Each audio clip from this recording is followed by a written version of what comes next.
Okay, so now I'm gonna try and get the press fit wrist pins out of these pistons and rods. I already took the rings off and cleaned the ring lens and stuff and the little oil squirter holes that come out right around there somewhere. They were real clogged up, a lot of gunk in there, so I don't, not a lot of proper oiling going on at all. That's pretty cool to see how it works. There's like a little ridge in the piston, and so all the oil that comes out of the oil rings just drips down and then is forced into the wrist pin in there almost. A little excess drips down out there too. But so to get this off without a press, I got a grade 8 7/16 bolt and nut, a couple of washers I had just as spacers. I have I think it's like 11 or 12 millimeter socket that I cut the end off of so I can fit it, fit the bolt through it. I also made this little couple little nuts welded together just so that it will rest on this flat part on the piston. We can set this up and pull it out. I think I start with 3 or 4 of these washers. I'm just pulling the wrist pin out through the front. I'm gonna use a couple more washers. I don't think they're directional, the wrist pins are directional or anything, but we're just gonna do it that way. Put this over here. You got a couple bigger washers. Use that last one. And then we just tighten it all up. I think people do this in a vise too, like a bench vise or something. Or if you had like a piece of pipe that could go around here, maybe just trim the pipe up so it doesn't, only those 2 flat spots are touching the pipe as opposed to everything else. That might work as well. Just doing things the halfway, A little bit WD-40 in these little oiler holes and right around both sides of the rod. And then I have been heating them up with a torch. Might be good. So I got this on just a block of wood on this bench just to protect it. Nervous about letting the whole thing fall and hit the ground, but we're gonna get. So I don't know if you heard, but it felt like it just broke free, so now it's moving pretty easily. Just that initial movement might be a little hard to get. It's going through pretty easy now. It's hot, so I'm gonna touch it, and then see if we can loosen this up. So it's kind of tedious, but just trying to throw everything back together. Trying not to spend a bunch of money on tools and bench presses and vices, all that. If I can help it. Take a couple washes off, there's a little socket. Put the socket on, put it back through. Like that, put my little janky tool, so not enough threads on this side over here. So I'm gonna take a couple more washers off, maybe 2. I don't know. Yeah, this might be enough. So after I put this washer on, not enough threads, so I'm just gonna take them off. Go back through. This on. Washer. Nut. Okay. Pulling the thing out. Okay. Put this on here. Oops. So you might be able to do it like this. A little better view. Okay, so I'm just bottomed out. I think it is. Yeah, I think it bottomed out on the threads of the bolt. So, this is cool. So, oops. There's just the last of the threads on this bolt. Ideally, you could have a bolt with threads all the way down. I think I'm going to put some washers back here so I can still hold on to the head of the bolt while it goes through. Let's do this as well. All that through, this over here. This should be good.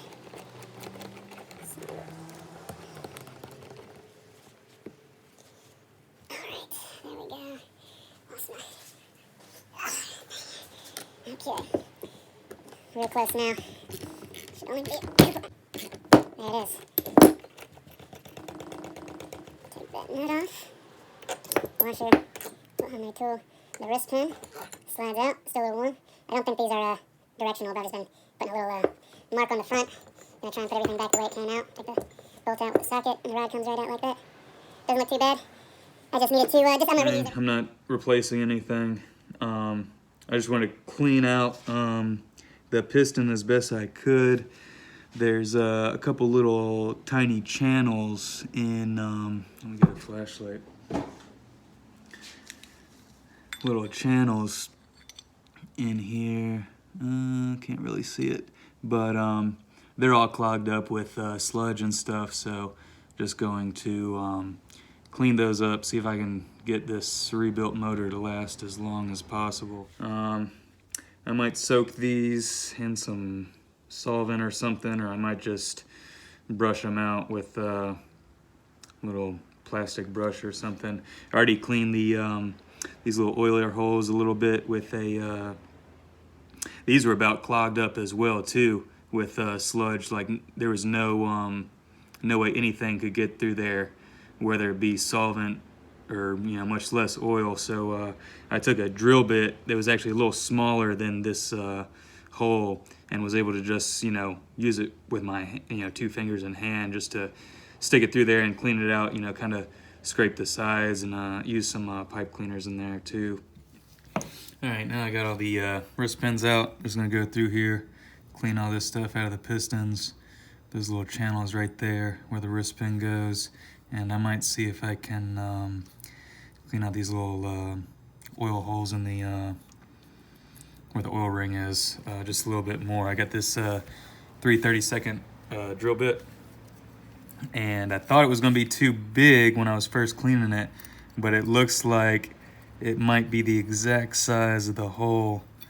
So I'm just gonna go through while I'm cleaning all these pistons and just run it through a little bit. I got a little solvent in here, just washing it out. So, all right, here's a decent video of those grooves inside the piston where the little oil channels, oil grooves, whatever, towards the top of the piston. You can see all that sludge that's caked up in there. This is one of the better ones. That's pretty obvious right there. Looks pretty bad. But they're cleaning up pretty good. See, just all that sludge, burnt oil. All right, gonna be hunting the rest of the cylinders. I already practiced on this first one. I actually took one of the old piston rings and took the same one and put it in each cylinder. Used some feeler gauges to check that piston ring gap on that same ring on each cylinder, just to see if one of them was a little tighter or looser than the rest of them. They're all really close. It looked like number one, if anything, might have been, just a little bit tighter. So that's the one I practiced on. Came out actually a little bit better than I thought it would. So I'm just gonna go ahead and do the rest of them here. Got a little Harbor Freight hone and some WD-40 and a marginally clean engine block. Probably should be a little bit cleaner, but I already went over it a couple times, so I'm gonna call it good. I've seen some different methods on how to do this, but I think I'm just gonna squeeze it in like that, start going, start spinning, doing the up and down motion, and then pull it straight out while it's still spinning on one of those up and down motions to try and keep any linear scratches from happening. So let's see if I can get this again.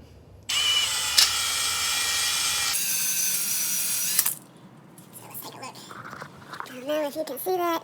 We're gonna wipe it out, clean it with some paper towels, and maybe do it one more time. Everybody said by these wipe all towels that don't leave lint, but they still leave lint. So paid a lot of money for nothing.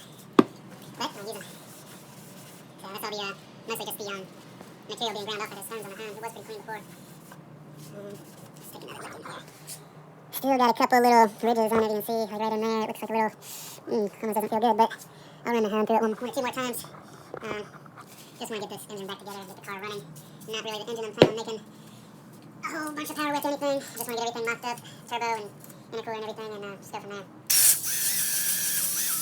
Back. One more time.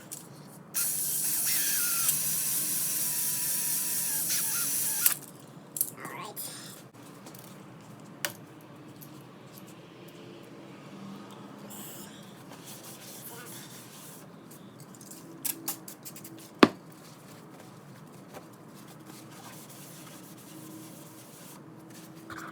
Look. I don't know. Can you see any cross-hatching? Looks real rough in there. From my untrained eye. There's a couple little blemishes still in the cylinder wall. Looks questionable. I'm gonna do it one more time. I don't think you're really supposed to go crazy on the honing. It's just supposed to be like a little touch-up of the cylinders. Get the cross-hatching back in there and everything. I'm not really taking off any material or anything like that. Nothing major. We'll do it again. a little questionable over there. Got flashlight now, maybe I can see what I'm doing.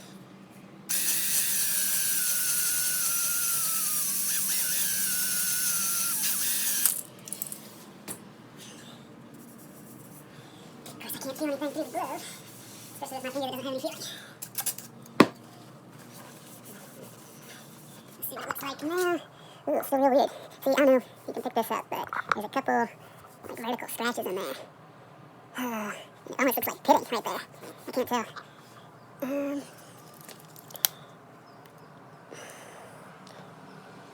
gonna try one more time.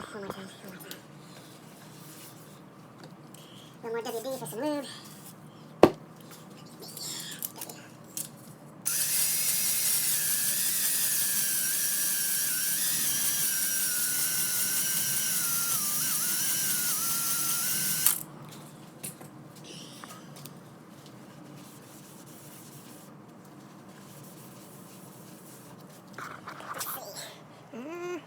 Still in there.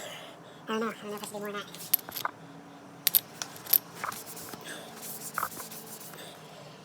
Looks weird. I don't know what that is.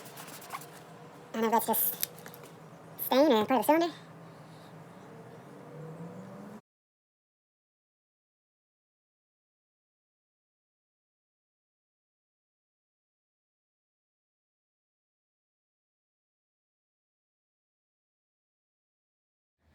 Okay, after all the honing's done, gonna go over, just kind of look over what's been done. Looks like somewhat of a crosshatch pattern is there, so I guess that's good. There's still some imperfections in the cylinder walls, like right on this passenger side bank, there's these little indentions on every one. A lot of these rough areas kind of honed out.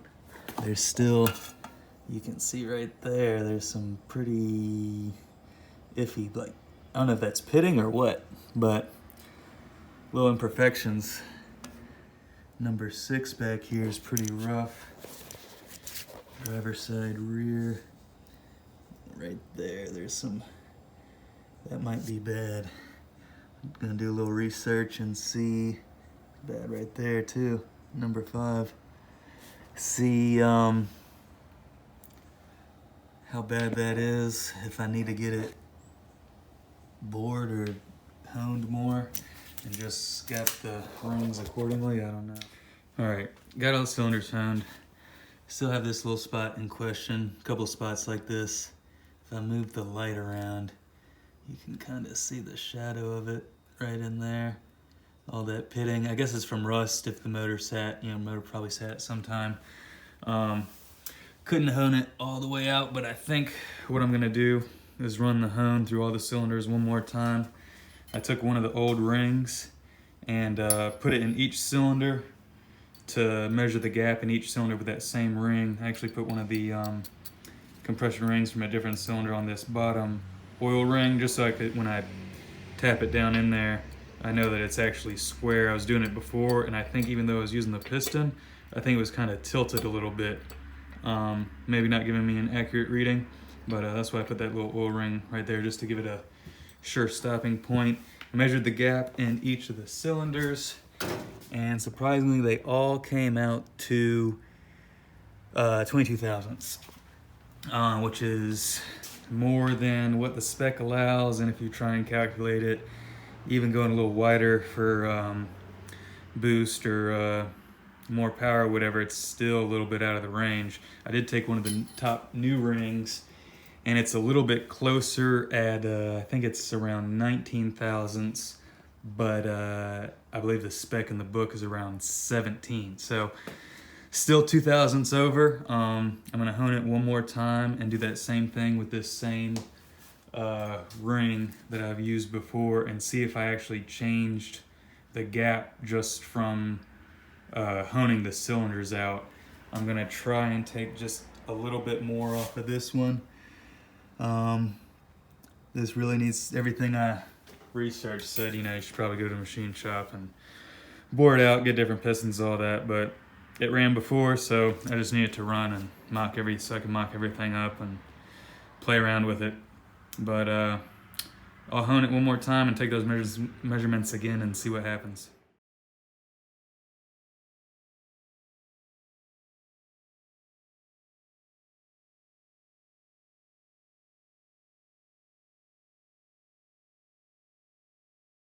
All right, I honed it again. Tried to go kind of heavy on cylinder 6 over here where it was real bad with the pitting and everything. I measured again with my little ring and gap, same size ring or same ring, and seeing if the gap got any bigger. It did not. It was still at 22 thousandths, but I don't think there's any way I'm going to hone out all that pitting in there. I think it almost looks like, I don't know if you can tell down there, it almost looks like the oil ring was right there at the bottom, and then maybe the top compression ring was up here. Maybe that was the gap right there and where it sat for a while. Maybe it had coolant in there or something and it rusted a little bit. But like I said, I think we're just gonna move on forward, put it together, and just hope for the best. Got the cylinders all honed, scraped off as much of the old head gasket as I could. I'm gonna go through one more degreaser and cleaning process, get it as clean as I can, and then we're gonna start measuring the ring, see how bad the gap is, and start putting everything back together.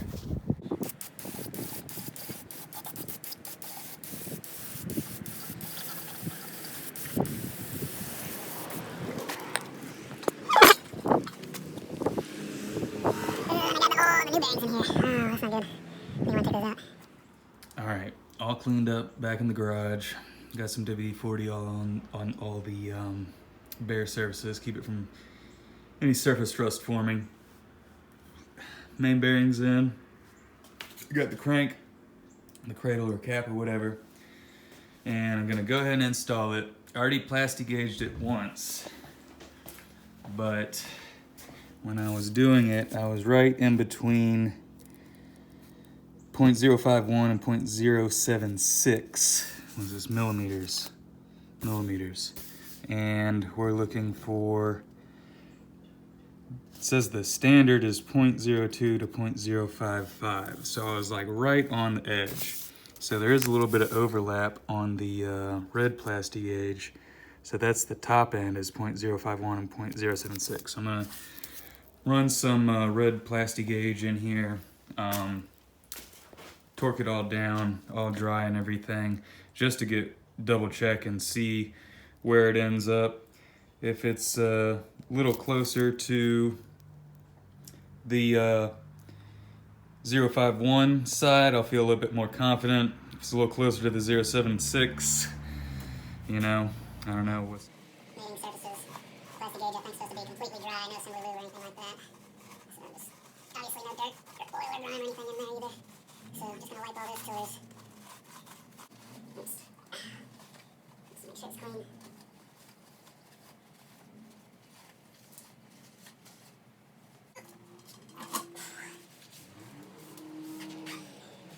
Make sure all these surfaces are clean.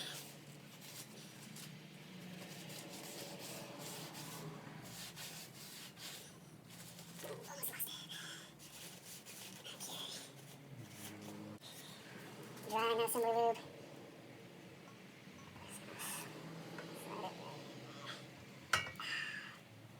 I think it's in, okay. Now for the plastic gauge.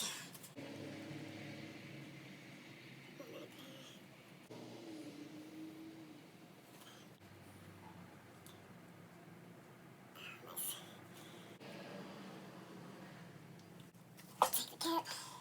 The plastic gauge looks good. Gently set it down.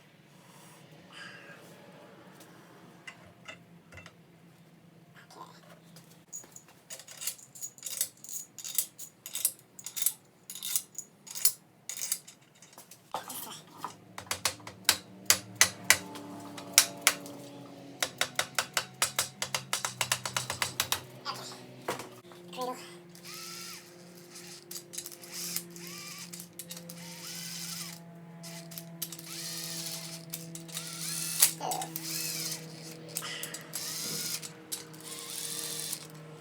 Alright. 1, 2, 3, 4, 5, 6, 7, 8.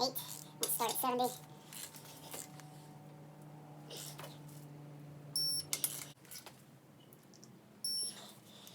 And we'll go all the way up to 100. Yeah, if I torque it tighter, the band clamps will go down. You know? That's it.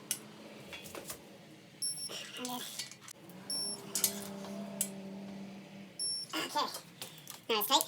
Take it off. I think it says to remove it in the same opposite way that you...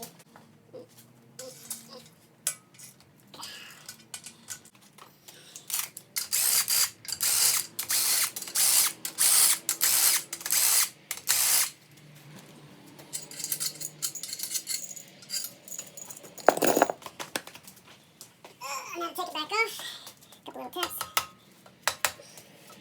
This front one definitely looks closer to the .076 side than the .051 side. Second one back, it's close, but real close to 76 thousandths. I think that's what it is, 76 thousandths.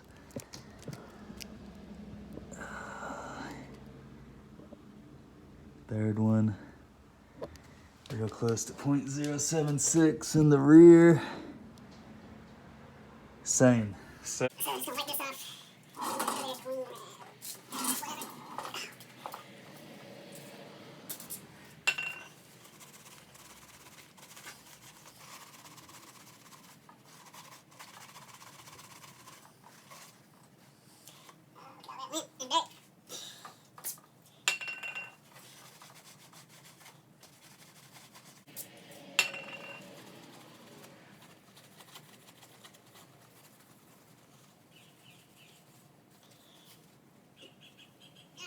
All clean. I'm gonna pop the crank out and put some assembly lube in there. Put that in. Okay.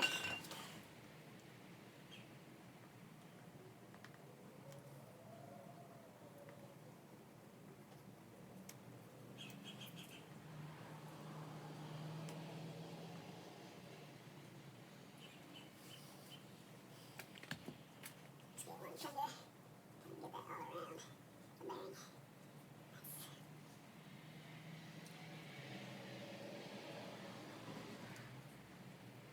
Okay. Put the crank back in. Not very smoothly. It spins real nice, just like that. I'm thinking it's going to spin pretty freely without extra band clearance. Put a little on here.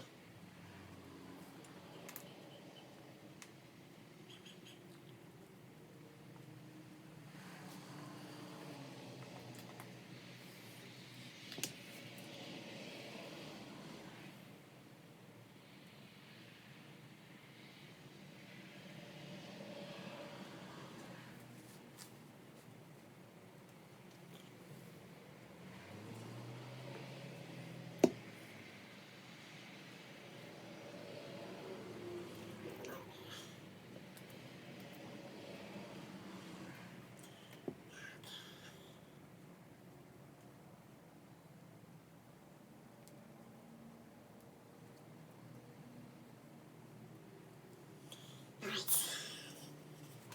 Let's do this.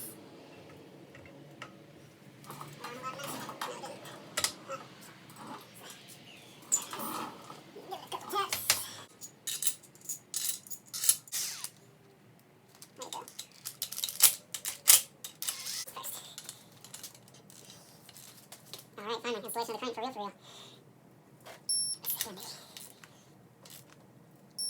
Let's see if it spins. Oh, it spins. Cool. Bump it up to 100.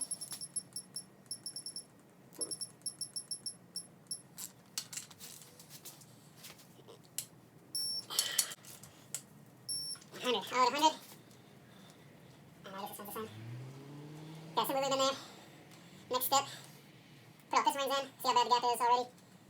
And put the wrist pins and the pistons and rods and stuff in bad boys in here.